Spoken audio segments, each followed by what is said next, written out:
ఆ కుక్కల పెరెడ్ చూస్తే అది మన దేశంలో జరిగిన పెరెడ్ అని నమ్మలేరు. మన ఇండియన్ ఆర్మీ రోబో డాగ్స్ ని రంగంలోకి దింపబోతుంది అనే విషయం మనకు గర్వకారణం. మనం ఆర్మీ టెక్నాలజీలో మరో అడుగు ముందుకు వేసినట్టే. మీరు ఓసారి ఊహించుకోండి, సరిహద్దుల్లో ఇండియన్ ఆర్మీ ఉగ్రవాదుల మధ్య యుద్ధం జరుగుతూ ఉంటుంది. ఆ సమయంలో రోబో డాగ్స్ నడుస్తూ వెళ్లి దాక్కున్న ఉగ్రవాదుల్ని చూసి వాళ్లను వీడియో తీసి ఆ సమాచారాన్ని సైనికులకు చెప్తాయి. అప్పుడు సైనికులు ఆ ఉగ్రవాదుల్ని లేపేస్తాయి. ఇది లేటెస్ట్ టెక్నాలజీతో ఉపయోగం. మ్యాటర్ ఏంటంటే త్వరలో ఇండియన్ ఆర్మీలోకి రోబో డాగ్స్ రాబోతున్నాయని అనధికారిక సమాచారం. తాజాగా మహారాష్ట్రలోని పూణేలో ఆర్మీ పెరేడ్ జరిగింది. అందులో రోబో కుక్కల మార్చ్ ఫాస్ట్ చేశాయి. అవి ఒకే వరుసల్లో నడుస్తూ ముందుకు వెళ్లాయి. ఆర్మీ సైనికులు చేసినట్టుగానే పెరేడ్ చేశాయి. బాంబే ఇంజనీరింగ్ గ్రూప్ కి చెందిన స్టేడియంలో ఈ పెరేడ్ జరిగింది.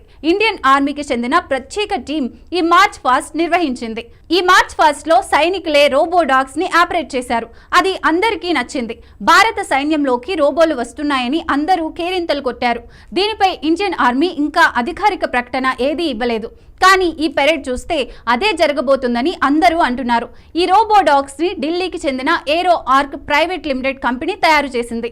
వీటికి ఆర్క్ వి మ్యూల్ అనే పేరు పెట్టింది.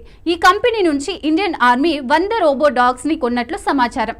సైన్యంలో టెక్నాలజీని వాడుకోవడం వల్ల సైనిక మరణాలను తగ్గించవచ్చు. ఈ కుక్కలను ప్రమాదకరమైన ప్రదేశాలకు పంపవచ్చు. పేరుళ్ల సమయంలో వీటి సేవల్ని వాడుకోవచ్చు. బాంబుల్ని పేలకుండా చేసేందుకు వీటిని ఉపయోగించుకోవచ్చు. ఉగ్రవాదుల్ని కనిపెట్టేందుకు వాడొచ్చు. ఇలా చాలా ప్రయోజనాలు ఉంటాయి.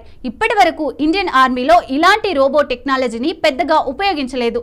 ఈ కుక్కలను ప్రవేశపెడితే మున్ముందు రోబో టెక్నాలజీని ఇండియన్ ఆర్మీ మరింతగా ఉపయోగించుకునే అవకాశాలుంటాయి.